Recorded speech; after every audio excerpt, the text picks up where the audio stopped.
மரணத்தை தவிர எல்லா நோய்களுக்குமான அருமருந்து கருஞ்சீரகம். இந்த வார்த்தையை ஒரு எத்தனை தடவை நான் திருப்பி சொல்லி பார்த்துக்கிட்டேன்னா எனக்கே தெரியாது.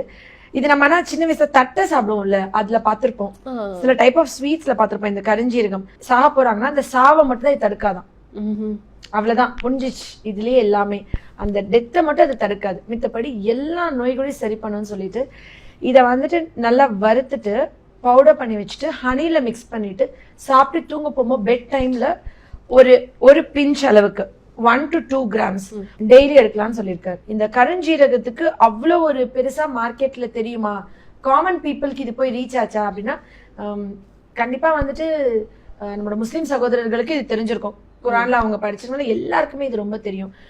அதனால ஆனா நம்மளுக்கு காமன் பீப்புள்ஸ்க்கு பாத்தீங்கன்னா அவ்வளவா நம்மளுக்கு தெரியாது இல்லையா. சோ இந்த விஷயத்தை இன்னைக்கு எடுத்துக்குவோம், நம்ம அதை பத்தி டிஸ்கஸ் பண்ணுவோம் அப்படின்னு சொல்லி நான் எடுத்து இதை பத்தி படிக்க ஹோமியோபதியில நைஜெல்லா சட்டைவான்னு இது ஒரு மருந்தா யூஸ் பண்றோம். எல்லா கேன்சர் பேஷண்ட்ஸ்க்கும் நான் கொடுப்பேன். அப்படியே அந்த கட்டிகள்லாம் சுருங்கிடும். அவ்வளவு அழகா கேன்சரை ப்ரிவென்ட் பண்ணுது, அவ்வளவு அழகா அவங்களோட லைஃப் ஸ்பேனை ப்ரொலாங் பண்ணுது. இது வந்து இந்த கிளாண்டுன்னு கிடையாது, எல்லா கிளாண்ட்லயும் ஆக்ட் பண்ணுது. குறிப்பா கணையத்துல போய் வேலை பார்த்து கணையத்தை ரிப்பேர் பண்ணி இன்சுலின் சுரக்க வச்சு சர்க்கரை நோயை முழுமையா இல்லாம ஆக்கி கொடுக்குது. நான் சுகர்னு ஆரம்பத்துல இந்த பசங்க வருவாங்க, 25 வயசு 26 வயசு சுகர் வந்துருது. எல்லாமே அவங்க இப்ப வந்துட்டு அடுத்து அவங்க லைஃப் எவ்வளவு இருக்கு, 35 வயசு கிட்னி ப்ராப்ளம் பார்க்கணும், என்ன பண்ணும், இவங்களோட எதிர்காலத்துக்கு என்ன பண்றது ரொம்ப கவலையா இருக்கும். ஆக்சுவலி கருஞ்சீரகம் வெந்தயம் சம அளவு எடுத்துக்கணும், 100 கிராம் வச்சுக்கோங்க.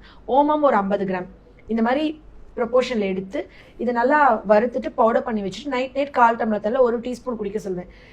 பிசிஓடி, கருமுட்டை நீர்க்கட்டிகள், மென்சஸே ஆகல, இர்ரெகுலர் பீரியட்ஸ் ஒழுங்காவே ஆகல, இவங்க எல்லாருக்கும் இது ஒரு பெஸ்ட் மெடிசன். ஓகே, எல்லா கிளாண்டுனா ஆண்களோட விதப்பையில இருந்து பெண்களோட கருமுட்டை வரைக்கும் வேலை பார்க்குது.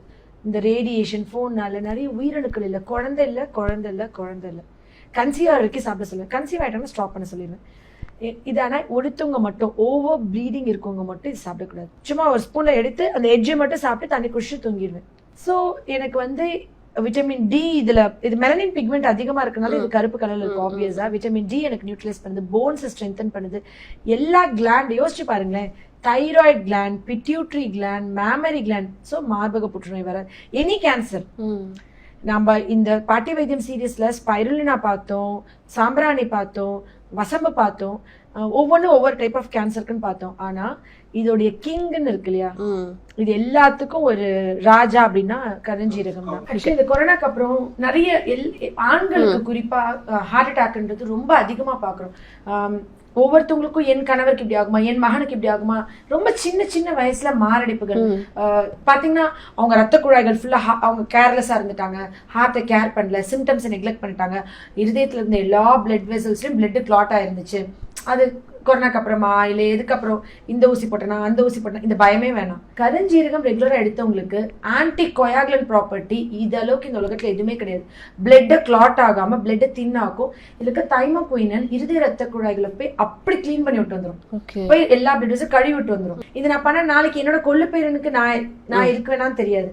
ஆனா இந்த டிப்ஸ் இருக்கும், இந்த வீடியோ இருக்கும், நம்ம பதிவு பண்ண இந்த விஷயங்கள் இருக்கும். அப்போ ஒரு தலைமுறையை காப்பாத்தின எவ்வளவு பெரிய பொறுப்பு, எவ்வளவு ஒரு நல்ல விஷயம் நம்ம செஞ்சிருக்கோம், அந்த நிறைவு எதுலையுமே கிடைக்காதுல்ல. இது வந்து எனக்கு உண்மையா ஒரு போதை மாதிரி ஆயிடுச்சு. நீங்க என்கிட்ட வந்து மருந்து சரி ஒண்ணு நான் டிப்ஸ் சொல்றேன். 48 days இதை பண்ணுங்க. காலை 1 hour walking, evening 1 hour walking. பூமிக்கு அடியில விளையிற கலங்கு வகைகளை பனங்கிழங்கு முள்ளங்கி மட்டும் தான் சுகர் பேஷண்ட் சாப்பிடலாம், வேற சாப்பிட வேணாம். பூமிக்கு மேல விளையிற பழ வகைகள்ல ஆப்பிள், பப்பாளி, பலாப்பழம், கொய்யாக்காய், நவாப்பழம் நான் மருந்தா கொடுக்கறதுனால அதை நான் சொல்ல மாட்டேன். பட் நவாப்பழம் தான் ப்ராப்பரா நாட்டு நவாப்பழம் சாப்பிடணும்.